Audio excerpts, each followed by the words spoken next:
Good morning, Kahal Kadosh, V'ruchim Habayim to everybody. We know that we are later than usual, but today very lengthy prayer. We started late in purpose to accommodate the many minyanim of the Ta'anit Esther.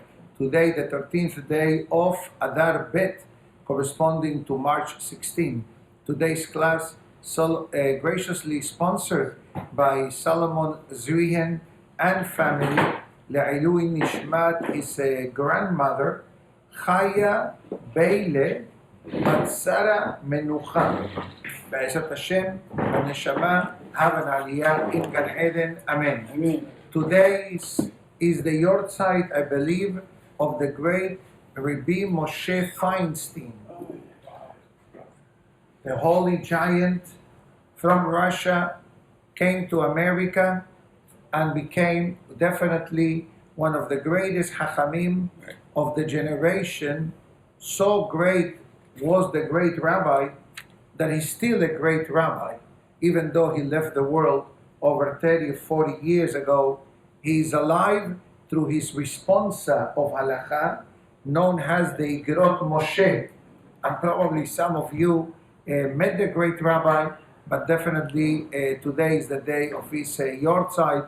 In many ways, he was compared to the Rambam, to the Moshe of that generation, and even the Rambam was compared to Moshe Rabbeinu of that generation. So every generation has a certain tzaddikim which represent the essence of Torah learning and Torah for the masses, and without any hesitation, Chacham Moshe Feinstein, Zecher Tzadik Livracha, was one of these tzaddikim, that even though he was petite, so to speak, but he was a giant in Torah. He defended the Torah, he solved people's problems and many complicated matters of halacha. Now, being Ta'anit Esther today, we, I believe, covered halachot from the Ta'anit Esther. We recap very basic what we learned yesterday, that today is a Ta'anit, that is a Ta'anit, according to many opinions, a happy Ta'anit, because this was the day that was earmarked for the destruction of the entire Jewish people. So today is our birthday as a nation. Technically speaking, we should have been gone from the world. And I'm not talking about us, but the previous generation. Don't forget, I have it here, Purim took place over 2,378 years ago. So back then, on this day, which is written in the Megillat Esther, was our, God forbid, final day in the world. And Baruch Hashem, we know the happy ending, complete success story for Am Israel, complete defeat of the enemy, and the victory and the miracle of Purim that follows. Kavah Yashar writes that today's day, pray and light a candle in honor of Esther Amalka and Mordechai Sadiq. Interesting enough, I saw this also written, that it says that the name of Esther and Mordechai stands for Aharon and Moshe, and stands for Eliyahu and Mashiach. So take advantage of this day, light the candles. I already did it at home last night and today. Say the special prayer, chapter 22 of Tehillim, give some charity in their honor, and pray for whatever you want. Now, one of the mitzvot that needs to be fulfilled today, if you have not done so, is Zecher leMahasit HaShekel. We know that we do not say Mahasit HaShekel, but we say Zecher leMahasit HaShekel. And the reason why we say the word Zecher is because since the destruction of the Beit HaMikdash, we are not allowed to mimic whatever transpired in the Beit HaMikdash. That's why we do it Zecher, as a reminder, a correction that needs to be said publicly, that perhaps in the early days of the month of Adar, when we printed the guide of Purim, we stipulated that the value of the Mahasita shekel, I believe, was going to be $7. But between the printing time And today, there's been a war in the world, in the Ukraine, and that created a fluctuation of the market.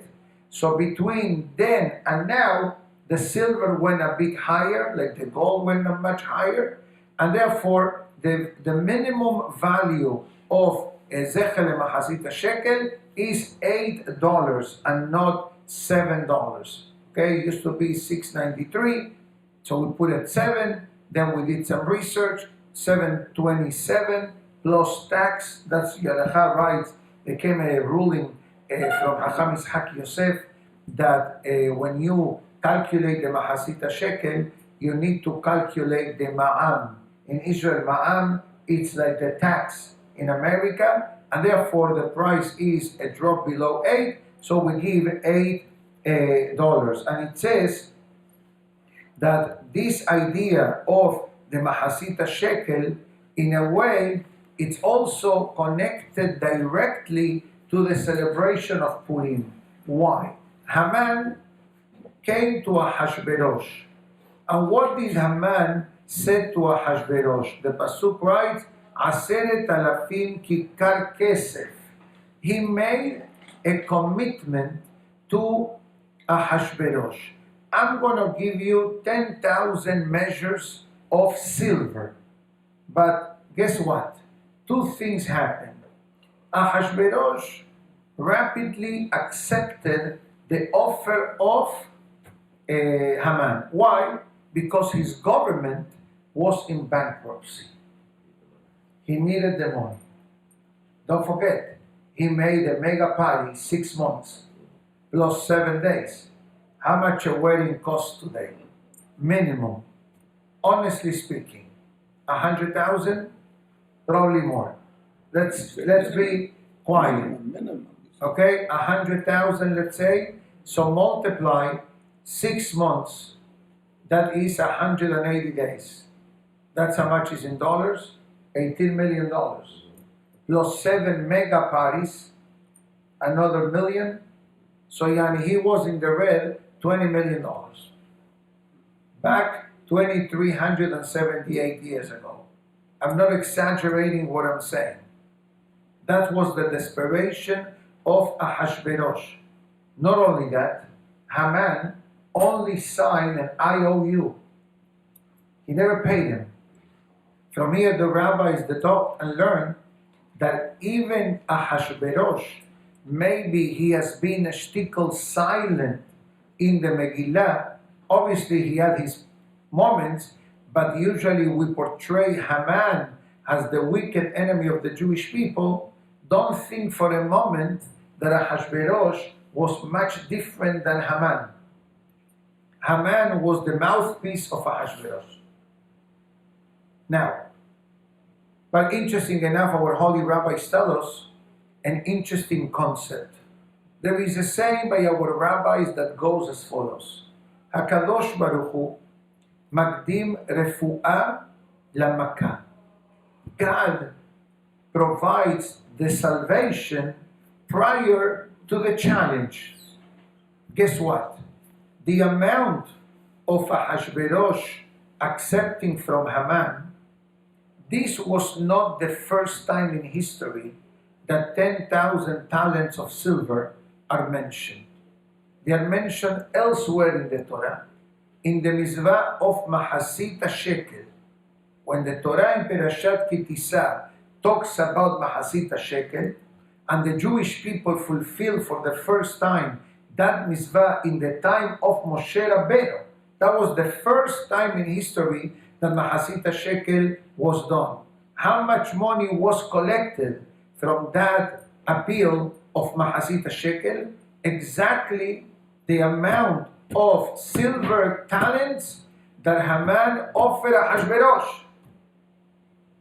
That's a miracle by itself, according to the Mefarshim.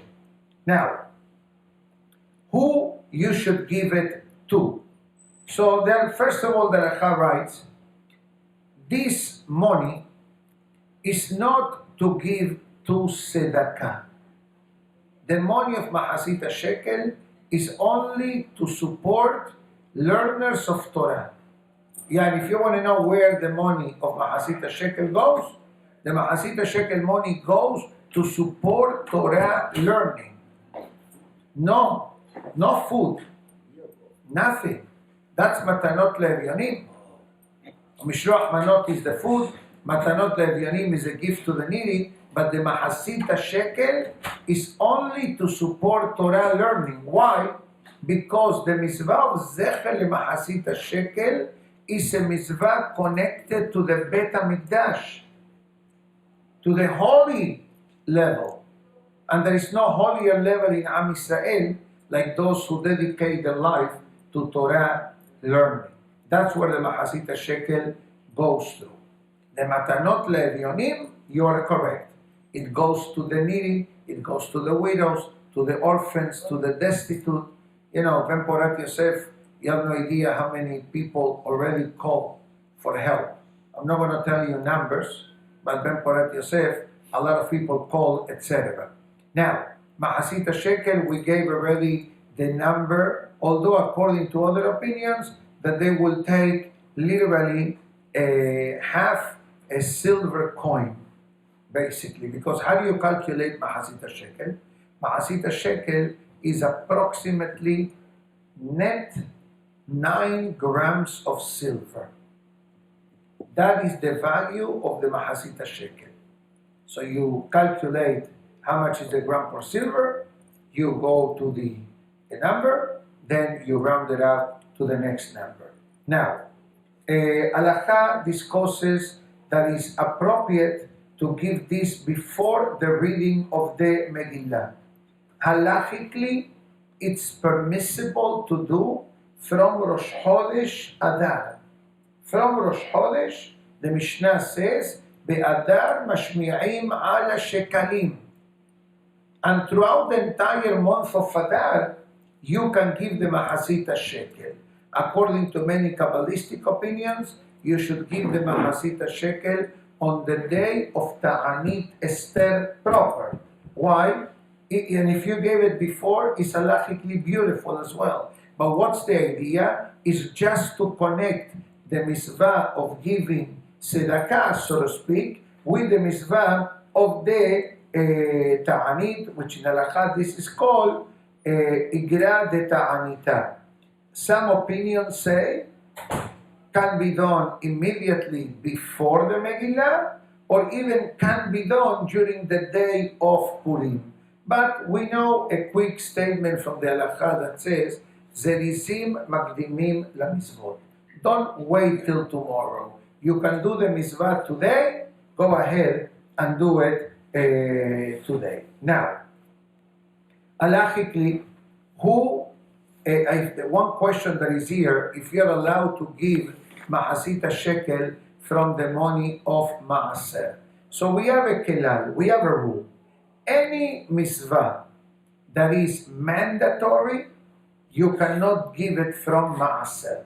In other words, you cannot buy a tefillin and say, I'm buying it from Maaser. Now, if you want to do that, the only condition needs to be met is that the tefillin is not yours. It's public domain. Anyone who needs to use it doesn't have to ask you permission. You cannot put it in your locker. You cannot take it home. It needs to remain in the synagogue. Like if you want to donate to the synagogue a pair of tefillin and you want to pay for it from a ceremony, that's a different story. Why? Because you're doing a mitzvah. But what about matanot le'evyonim? You want to give tomorrow, let's say, $100 from your maaser to matanot le'evyonim. What is the halachic formula to do this? So the short answer is, I saw this in writing in the books of Halachot Maaser, that the minimum required by the halacha, it needs to come from your money. The extra you can give from the maaser. So what does it mean? Halachically, how much you have to give? You have to give $10, give or take the value of a meal to 2 needy people. So how much each person needs to give? 20. I have 100. The first 20, they are from my pocket, not connected to the maaser. But the 80, because I want to give 100, and those 80 are extra, then I can take it from the maaser. Good? Also, mishloach manot. You cannot take mishloach manot from maaser. Mishloach manot, you do from your pocket all the way. Additionally, unless you want to give in the mishloach manot an envelope. Let's say that there is a needy family, okay? And you prepare now, let's do a simple mishloach manot.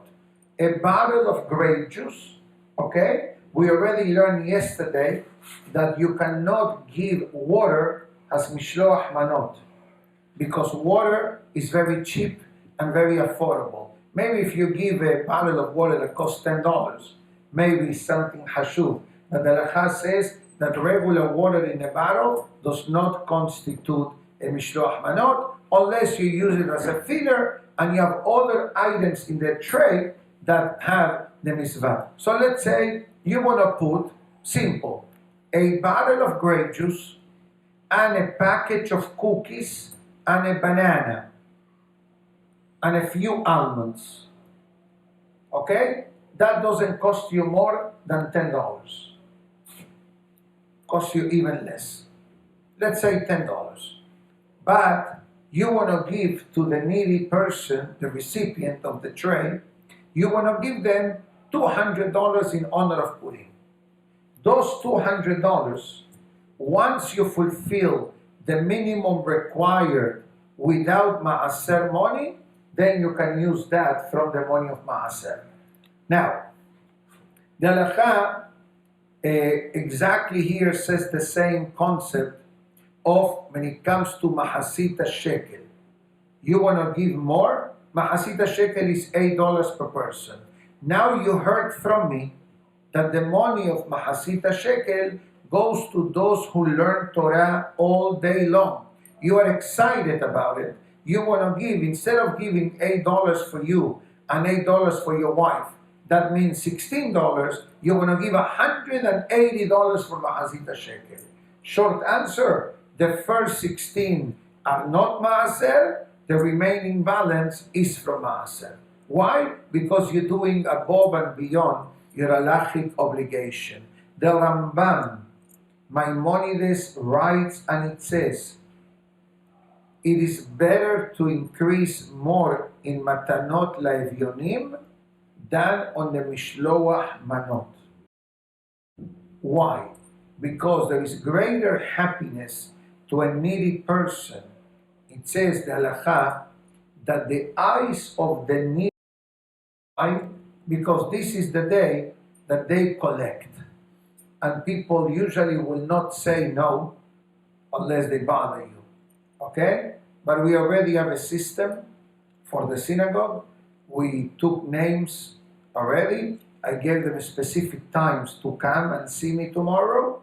We prepared already preset envelopes, with the exception of a few cases that I need to do a bit different because of complicated situations. But this way, when they come in, yotze benichnas, yotze benichnas, yotze benichnas, happy Purim, happy Purim, happy Purim, thank you very much, and you move on, because tomorrow, obviously, is a very, very, very busy day, and a lot of mitzvot that we need to fulfill throughout the day. Now, Ta'anit Esther we covered. We'll save the remaining halachot of Megillah for those who read the Megillah. So we have basically 2-3 insights that I would like to share with the Kahal Kadosh. And I saw this today in the name of the Rabbeinu Chaim Vital, the student of Rabbeinu Ha'ari, right? Yes. Beautiful. So he says, Rabbeinu Ha'ari, that the Kedusha of Purim is so powerful that this level of Kedusha of Purim is not found any other day in the Jewish calendar. And it says, and interesting enough, quoting the Zohar Kadosh, and it says, Mordechai and Esther were able to achieve that any accusations that may have been in place against the Jewish people, all the accusations were completely gone. Like in Yom Kippur, we had a sacrifice, Se'ir la Hashem, Se'ir la Azazel. We have two goats. One is the goat for the well-being of the Jewish people. The other one is for the atonement of the sins.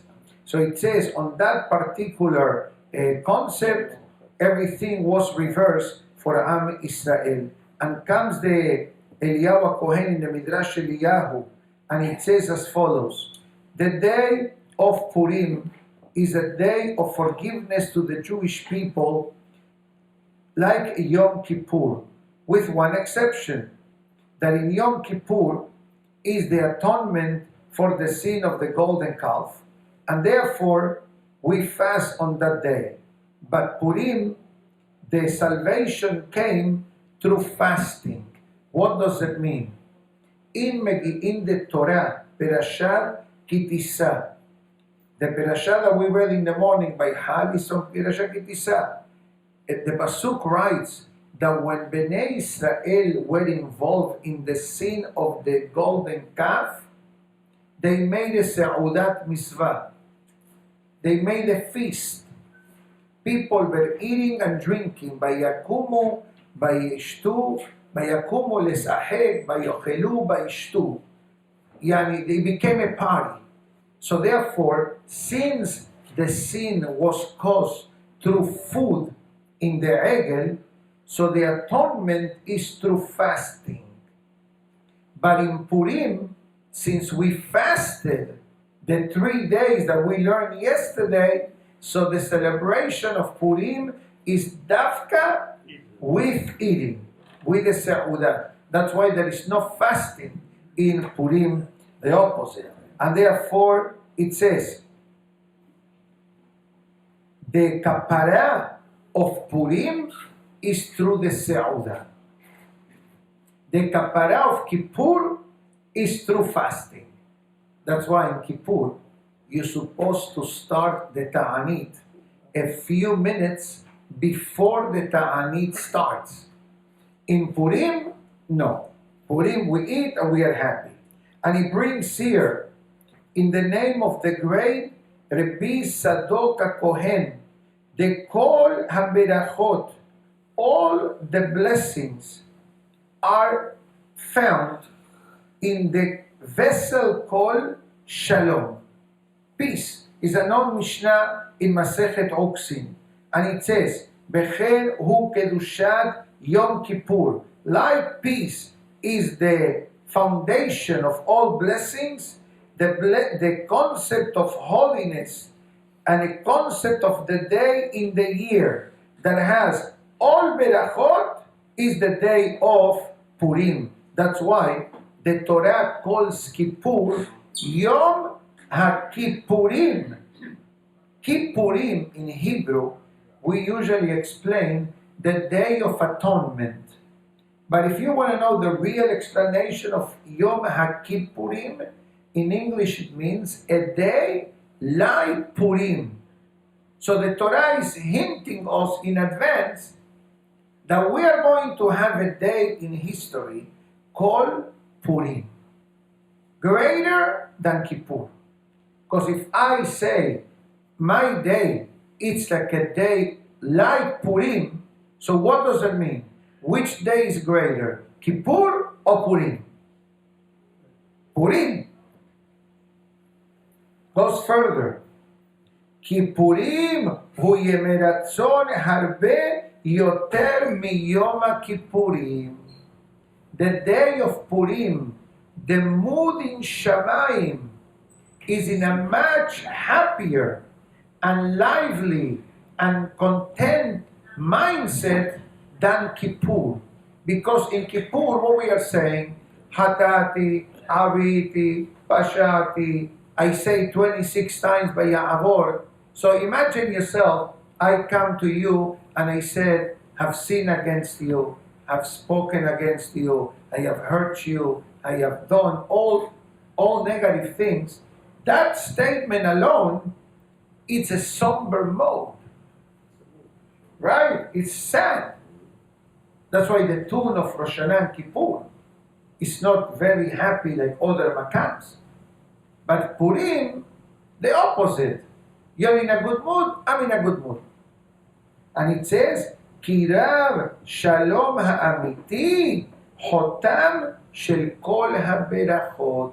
Because Purim is the anniversary of peace and love between God and the Jewish people, God is in a good mood on the day of Purim. Let's clarify for the audience here and the virtual audience. Doesn't mean that Hashem is not in a good mood any other day of the year, Haz v'shalom. He's always in a good mood. Otherwise our life will not be so good in all aspects. But Purim is extra simcha. That's why we learn the halakha that says, Kol poshet yad notnim lo. What does it mean? You extend your hand, we give you. And remember what I learned, what we discussed on Monday? This means that whatever you pray for, Shamayim is in a listening mode. Sometimes, even before you're going to ask a question, you already said the answer is no. You look at the face of the person, you look at the mood of the person, forget about it, I'll wait, I'll come next week. Purim, open door policy. And that's why comes the Yesod B'Shoresh HaAvodah. And it says, LaYehudim Hayeta Ora B'Simcha. Why the Torah, the Megillat Esther, this comes from Megillat Esther, from Gemara Megillah, quoting Megillat Esther. Why the Torah, the Navi must tell me, LaYehudim Hayeta Ora, the Jewish people had light. We didn't have darkness. We didn't have the plague like we learned yesterday, that today was actually the day that 80% of the Jewish people died in Egypt. Today, the 13th of Adar. And that's why Haman wanted to make the decree today. If you look, can you have the Siddur quickly? We didn't say it yet, but we're going to say it tonight in Arvit. Right here. In the times of Mordechai and Esther in the city of Shushan, when Haman and Rasha rose against them, we wanted literally to get rid of all of the Jewish people, from young to old, from infant to ladies, Beyom Echad, in one day, the 13th day of Adar, today. This was the earmark, the day, kill the Jew. You know, sometimes you open your calendar, they give you all these kinds of days, Flag Day, Arbor Day, Independence Day. Kill the Jew Day was today. Over 3,300 years ago. Worldwide. God forbid. Worldwide. That's where the kingdom of Ahasuerus expanded. And it says, so one of the decrees that Haman enacted against the Jewish people was the prohibition of Torah learning. That was Haman's decree. Why? Because Haman knows if there is no Torah to the Jewish people, there is no salvation, there is no protection, the Jewish people cannot survive. Like it or not, without Torah, we cannot survive as a nation. And therefore it says, it says that on the day of Purim, it says that a person needs to find a few moments of the day. We know it says that there is so many things to do and so many mitzvot, but you must also devote a few minutes to learn Torah on the day of Purim. That's why the Halacha writes in the Shulchan Aruch, quoting the Gemara, that Moshe Rabbeinu made a takana. One of the takanot was Shoalim Bedorshim. 30 days before Pesach, you start reviewing the laws of Pesach. and 30 days is Purim. So Seudat Purim is usually when people start to discuss about Pesach. Comes the Hidah HaKadosh and it says that giving tzedakah is beautiful, the Mishloach Manot is beautiful, and the more tzedakah you give, the more beneficial is to the person. The kapara brings atonement, brings forgiveness, expedites Mashiach's arrival, and has the power to reverse negative decrees. But increasing of Torah learning weakens Amalek. If you want to defeat Amalek through the concept of Torah learning, it's doable and is the proper way to do. Now let me see, I'm going to skip all these halachot because they're only applicable to Israel. This year those doesn't apply. Okay, Megillah, obviously we come to the night and to the day. This obligation is also for ladies, not only for men. This obligation of Megillah is for everyone. Why? Short answer. Why? Reason number one, the ladies also were part of the danger. Meaning to say, when Haman makes the decree, what does he say? Mina'ar be'ad zaken taf benashim. So ladies also celebrate their survival as the Megillat Esther writes. And also, I don't think that we can forget the Tzaddiket, who literally put her life at risk and saved the day with Mordechai, who was Esther. And that's why Megillat is called Megillat Esther, because she was in a greater danger than Mordechai. It's not like she was immune from the danger. She needed to stay quiet. Remember the way the Megillah says, then she lived in the palace with the Goy, and probably saw Haman on a regular basis, because he's a minister. So she's with the king, and the whole nisyonot levels that she needed to experience as a heroine for the Jewish people. She's the one that actually activated the 3 days of fast for forgiveness. Mordechai did not agree with Esther. Mordechai says, how can we fast in Pesach? Esther says, and who tells you that next Pesach we're going to be alive?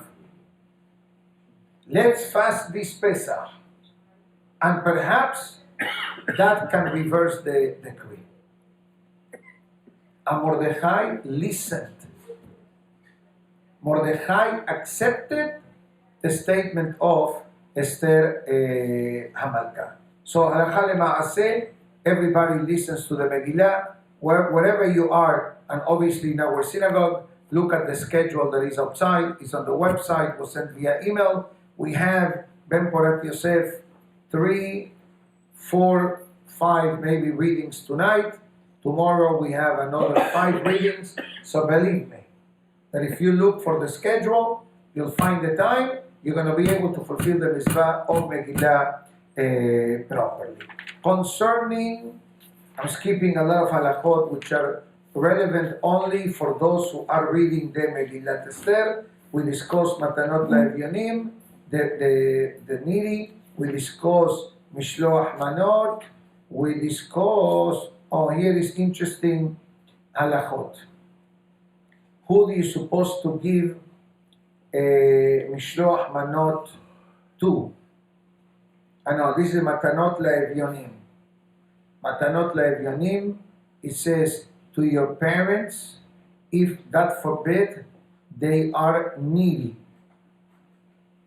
If God forbid a parent has a need, it's a mitzvah to help them, but you cannot give them from Ma'aser, because it's an embarrassment. The Gemara even brings Yerushalmi, a worse statement than embarrassment. I'm giving you the mild version. What? Only if they are needy. If they are needy, it's a different story. Your children, if they are needy, your wife's relatives, if they are needy, Talmid Hacham, not related to you, needy, neighbor that is needy from your city or needy from a different city. That's the line of priority. Now, concerning the Seudat Purim. Concerning the Seudat Purim, there are many halachic opinions on the timing of Seudat Purim.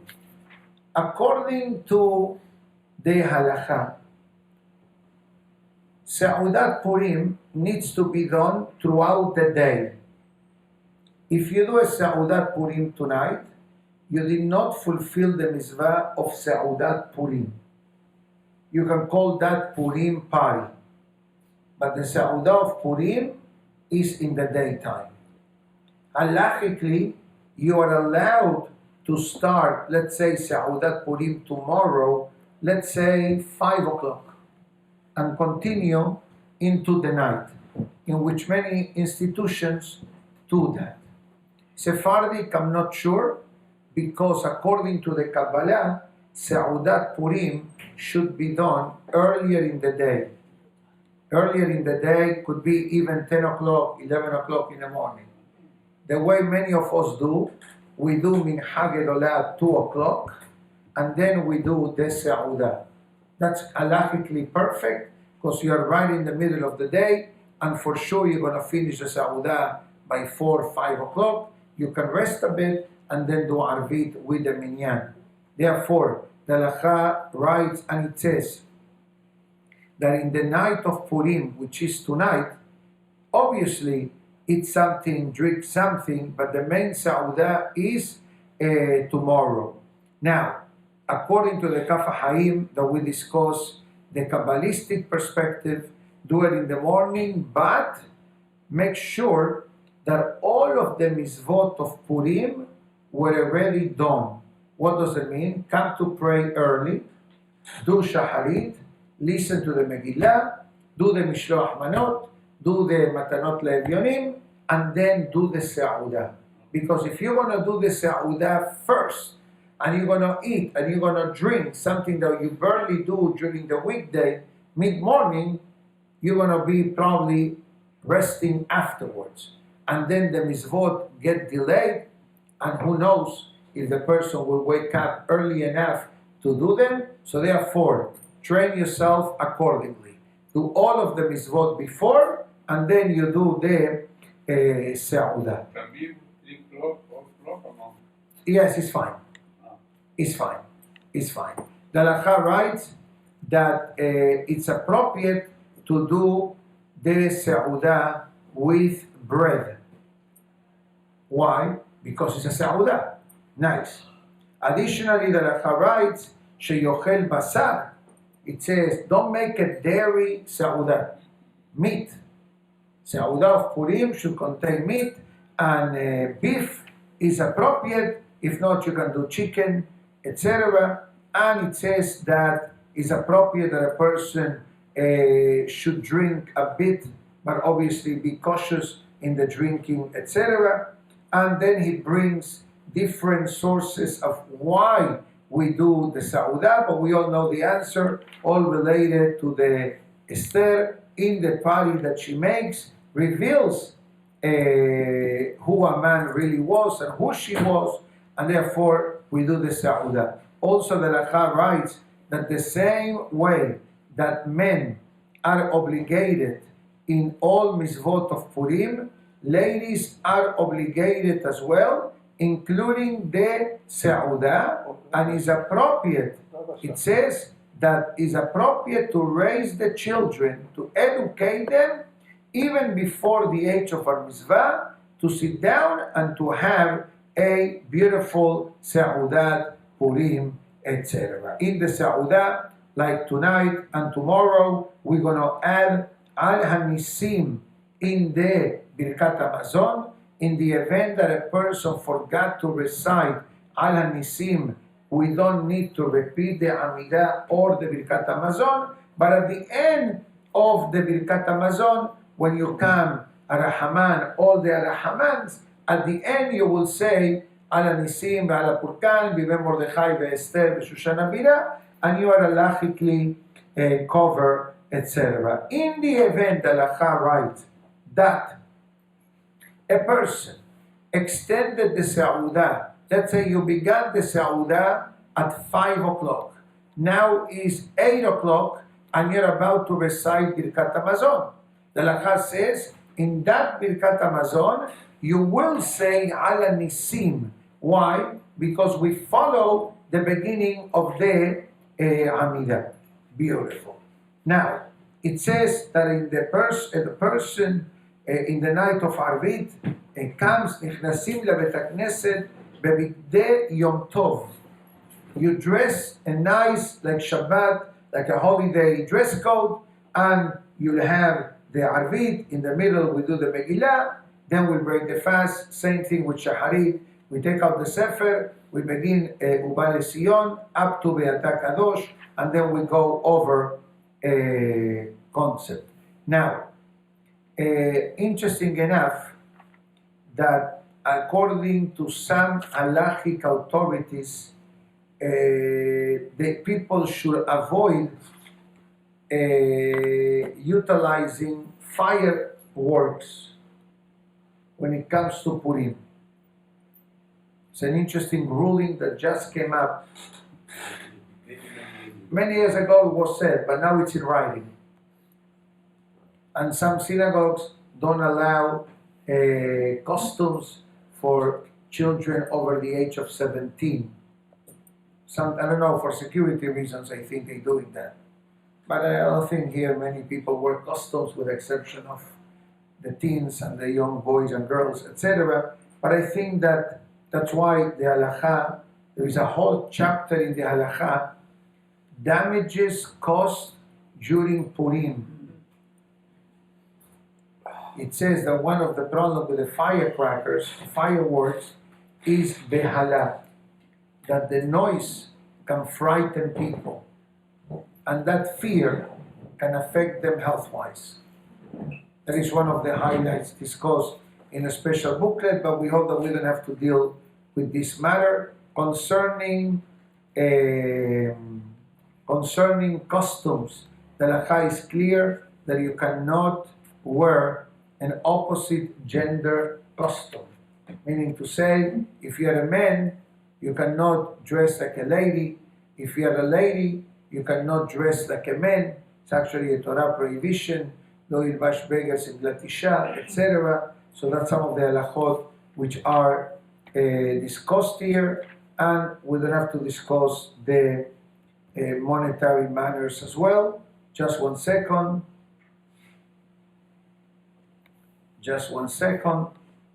Interesting halacha. It says when you should make noise when it comes to Haman. So the ruling in the halacha is that the only time, and we'll remind the kahal as well, that we allowed some noise, if you want a noisy Megillah, go to the teens, go to the father and son. If you want a normal Megillah, come with us to the main sanctuary. Calmado, right? Relax. It says you don't have to make noise every time they say the name of Haman. When they say Haman ben Amedata, Agagi, Sorera Yehudim, Yani they give the name of Haman plus titles, in that case, you make a little bit of noise. But the Baal Koreh, that's what the halacha writes, needs to make sure that he repeats that sentence so people through the noise element will not have missed the word. In the event that a person misses a word here and there, you're allowed to read it from your Megillah or from the Humash that is in front of you, the way the halacha writes. So Be'ezat Hashem, we hope and pray that we all take advantage of these 48 hours, and Be'ezat Hashem, like the Yehudim in the time of Mordechai and Esther had a great, great miracle, may HaKadosh Baruch Hu perform for all of us miracles and wonders with the Geulah Shelema. Amen. Concerning tomorrow's class for the iTorah audience, we'll play it by ear. We'll see how it's going to be. We're going to be very busy with the many minyanim and many Megillot reading and the niri and baskets, etc. But very never we'll try to